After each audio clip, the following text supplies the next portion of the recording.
All right, now, how does Tacoma compete with Seattle when it comes to attracting new businesses and new people? Now, this is kind of my theory. I don't have proof, obviously, of this, but when you look at some of the past documents of what Tacoma has tried to do, I talked to someone about the fact that Tacoma is getting a sports village. And the whole concept is around the two facilities that, well, the existing Cheney Stadium, but also the new Soccer Specific Stadium, and how that's going to have retail and housing and things like that. Well, there was a plan back in the day that had the existing Tacoma Dome, and it was going to be the focus. It was almost like a new downtown almost, where you had a whole bunch of different buildings and things like that. And that was going to be their plan. It seems like they've moved away from that plan quite a bit, it seems, because the convention center was going to be a part of the Tacoma Dome. Okay? But that they've since moved from that, and the big question is, how do you compete with Seattle when the home prices have dropped drastically? I've done videos talking about the home prices, and I've done videos talking about the different projects that Tacoma is creating as far as apartment buildings, and they're much smaller. But how do you keep drawing more people to the city of Tacoma as opposed to Seattle? And how do you keep attracting businesses here as opposed to Seattle? And all of that's through very small steps. Let's first tackle the business side of things. One is just a lot cheaper. I mean, duh. And that's going to be the theme I'm going to say about houses and apartments down here too. But it's cheaper because you're paying much less in terms of a lot of different things, right? Utilities are a little bit cheaper depending upon what they are. The getting started is a lot easier. Competition's a lot less. It's just different. So businesses, especially those that have been existing for a while, they do pretty well down here, especially when you talk about restaurants, when you talk about retail stores, different things like that. They do a lot better here versus Seattle because there's so much competition. Everyone wants to open up a coffee shop there. Everyone wants to open up a brewery there or a clothing store and all that type of stuff. And there's just a lot of those. So much so that there's constantly a huge amount that shut down every single month. And new ones come in to fill their place and they will shut down again too because there's just only so much to where the market can handle and it's oversaturated. A lot of people are trying to jump in on this huge wave of success. But the problem is that yeah, you can start up a business there, but you have to pay a lot of money to your employees because of the minimum wage requirements in Seattle. You also have to pay a lot of money for your retail space, for your actual store. The square footage is by far more than what you're going to find even in the best locations of Tacoma. You're just going to be paying a whole lot more. So now that trickles down to the customer. The customer has to pay a bunch of money just for a basic burger. And you have to do a lot of volume. So you have to bring a lot of people through the door. And with all that increased competition, it makes it very difficult. And if you're not in the best primo location to capture all that foot traffic, then it's going to be hard to compete. It doesn't matter how good your food is. Doesn't matter how many Yelp reviews you got that says you're a wonderful place. If you're not a neighborhood hangout place, which there are a few and they do well, they don't really appeal to tourists. They appeal to locals. But if you're just kind of downtown, you're trying to get that the tourist market and you're trying to get some of the office market, it's going to be hard. So Tacoma competes because you don't have all of that. You don't have the massive amount of tourists, but you just don't have this overkill of restaurants and bars and breweries and all that. It's getting to that point with some of those because we have a lot of breweries and they're still opening up. We have a lot of bars. The things we don't have downtown are nightclubs, which there's a huge lack there, which is a missing component. We don't have grocery stores down there. That's another massive missing component. We don't have a lot of clothing stores downtown, which is a massive missing component. So when you have folks up in Seattle, business owners that try to go for a very tight market at very high prices in terms of what they have to pay out, their overhead, it doesn't make sense. It doesn't. Because now you have bars up there sitting next to nightclubs where the bars, you don't have to pay anything to walk through the door. You just walk through the door, sit down, you get a beer or whatever you're going to get, and you're good. Nightclub, you have to pay the cover, which is going to be about $20 to $25 to walk through the door. And then you're going to be paying for a beer or what have you that's going to be even more than what you're going to pay next door. So you're competing so tightly because they have to charge so much just to be able to pay for the rent. That's why. Down here, there's not a nightclub. We only have a few. We only have like 2 or 3. But there's not a nightclub that, I'm not talking about the one where people dance to take their clothes off. Those I don't know. But as far as like regular nightclubs, you don't have them where you're paying more than $5 to walk through the front door. It just doesn't exist. There's some, like Keys on Main, but that's different. You're paying for a performance. But you just don't have nightclubs where that's the case. Because the rents are super cheap, the competition is extremely low, and so there's not really a lot that you have to do.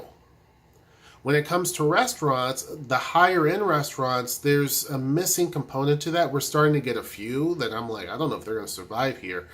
We're getting a few of those, so that satisfies that.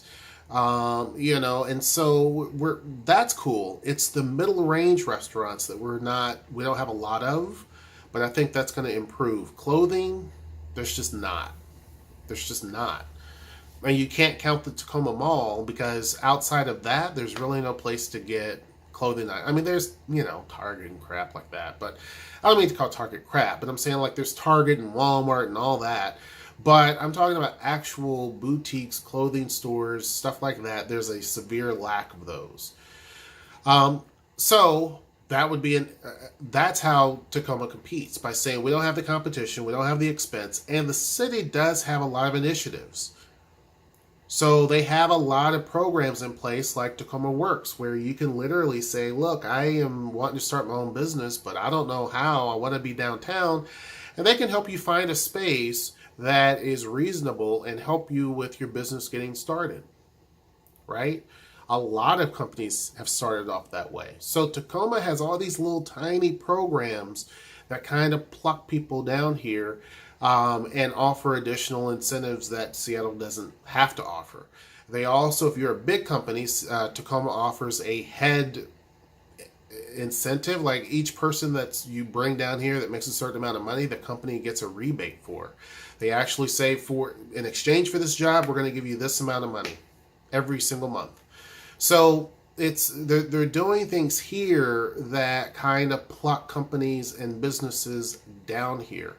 When it comes to people, the way that the city competes is similar. Well, I mean, obviously, the prices are cheaper, but the city invests in initiatives that appeal to people. Now, you don't think about it, and some people complain, but there's a reason for it. If you look at the Ghost of Gertie, for example, there are people who are complaining $250,000 can be used for a lot of things, and it can feed the homeless. Let me tell you something. So when I went to Haiti and I saw what happens when not-for-profits or nonprofits give food to people, the problem is you feed them for a day or a week or however long the food lasts, but when you're gone, those people are back in the same circumstance that they were in before. Whereas if you had job training programs and you spent the money that you spent on food in that, or if you spent the money on bringing a horticulturalist there, or something like that, where they can learn a skill that can continue on forever, you impact the economy. It takes a lot longer. You don't see the results as fast, but they're much more stable programs versus just throwing food at people, because it doesn't solve anything. Also, same thing with just building houses quickly. It doesn't solve anything because you're giving 2 or 3 people houses, but you're not stabilizing the economy so that those people can maintain those houses or for other people to build their own houses. Anyway, so Tacoma is focusing on small programs like working with Sound Transit to get things like the Ghost of Gertie, because that art piece, when people are touring Tacoma, they're not thinking about art necessarily. So when visitors come here from Seattle and they see stuff like that and other pieces, like, wow, this place is pretty cool. And then other little tidbits like the museum campus. That is what a lot of people from Seattle know about Tacoma, other than the negative stuff. And so that's a tidbit, right? And when you see the Prairie Line Trail, Tacoma has really invested in that a little along and worked with partners like University of Washington Tacoma and others to kind of revamp that. The waterfront, they are trying to pop in a few little parks that don't cost a lot, but they pay off hugely because people are like, oh, cool. I can literally go to the waterfront and just chill at the park and watch ships go by or sailboats go by, right? So Tacoma does things kind of in an incremental piece that helps them compete with Seattle. Because, yeah, is Seattle doing those things? Sure. But can you afford to live there? And people will say, you know, I'm going to break my arms trying to work as hard as I can to live there because there's no other city here that I can go and enjoy these types of things. But Tacoma says, no, we have a theater district too. You know, we have a museum campus. We have a brewery district that's really starting to revive itself. And, you know, we're getting a downtown mall. It's not going to be like, you know, Westlake, but, you know, we have a downtown mall. So people are saying it's good enough. If I'm able to actually afford a home and I'm not really, you know, stressed out about it, the only issue is transportation. The interstate's bad. And so what the city is trying to do now is that, yeah, in addition to relying on Sound Transit, which takes forever and a day for them to build stuff down here, but instead of relying just on them, the city is now looking at a fast ferry service, taking a tip from Kitsap County. They're trying to do that here as a way of saying, look, you know, yeah, that's a concern, but we also have this in the pipeline. And if downtown Tacoma is not your thing, then some of the nearby suburbs like Spanaway and Parkland might be more your suits you more. And you don't have to worry about transportation because we're building a BRT line running right down Pacific Avenue, which runs right through the middle of Parkland and it goes into Spanaway. So you're going to be able to park your car in some of these places and you're able to ride in. And then if you need to connect to wherever you need to in the region, you can. So Tacoma does these little tiny things that appeal and bring in the people. If the cost of living doesn't bring people in, then the quality of life aspects brings the people in. And so it's just that combination effect. And when we talk about tourism, the city is working on those types of things too, but they're looking at it from the standpoint of filling several different things at one time. Yeah, it brings tourists and it makes people happy, but also the local residents also have to feel like they're a part of it. A lot of people in Seattle don't really go to Pike Place Market. You know, I mean, some do, but it's a tourist spot, right? So I think that the city of Tacoma wants to build something that definitely involves tourists, but also a lot of the locals. And so that's why they're looking at projects like Topgolf, if it ever does happen, and things like that they can really incorporate into the fabric of the city. And it's not just designed for a certain group. It's designed for everyone. And if tourists are a part of it, that's great. Along with some of the parks that they're doing and some of the other programs that they have online and the improvements that they do at the zoo and all of these other things that they're doing, it's to appeal to people no matter the time of the season. Because some cities I've lived in, they only focus on, you know, the outdoors and when the outdoors is great and sunny. They don't focus on when it's cold. Tacoma is actually trying to focus on no matter what time of year, you're able to really enjoy the indoors, outdoors, or what have you. So that brings people here, mainly families down here, right? So they're attacking it from two different areas, and they don't have to spend a huge amount of money doing it. I talked about the whole tree program, the Grit City Trees. Well, they're doing that because, for one, it's great for the environment, and that helps the city as well later on apply for various different grants and programs, because they can say, look, we've increased our tree canopy by this much, or we've reduced greenhouse gases by this much because of our tree program. So it's a smart step, but it also is smart too because they don't have to really dig anything. You know, you can go around parks where the city has put trees in, but they have to hire their own workers to dig holes and put the tree in and maintain it.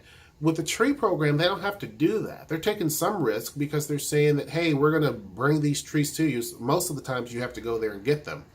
But you basically have to maintain the resident. The citizen has to maintain the trees. But the city benefits because they don't have to dig the holes. A lot of times they don't have to deliver the trees. And the nurseries, the area nurseries, benefit because the city offers a coupon so that you can go and purchase your tree from one of these area nurseries. So it boosts their business. It helps the city because obviously they're going to be able to, from aesthetics, it looks better. And for two, it helps them with additional programs and grants that they can get.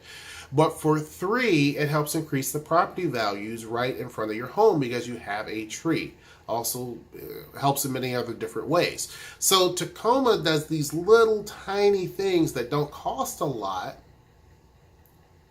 but there's a bigger improvement. The lighting program. They changed out all the lights so that they can be LED throughout the entire city. So and that was not that expensive. I mean, it's it's millions of dollars. But when we're talking about a city budget, it's not that much. So these are impacts that the city does so that people who have lived for a while in Seattle, they come here and it's not a huge adjustment. It's not a massive adjustment. There's things you have to adjust to, and we don't have as many grocery stores, and we don't have as many, cutesy little neighborhoods and neighborhood hangouts, but it's getting there. And so this is the way the city works in terms of bringing in people, bringing in companies, bringing in those businesses that people in Seattle and other places up north are used to, bringing them down here.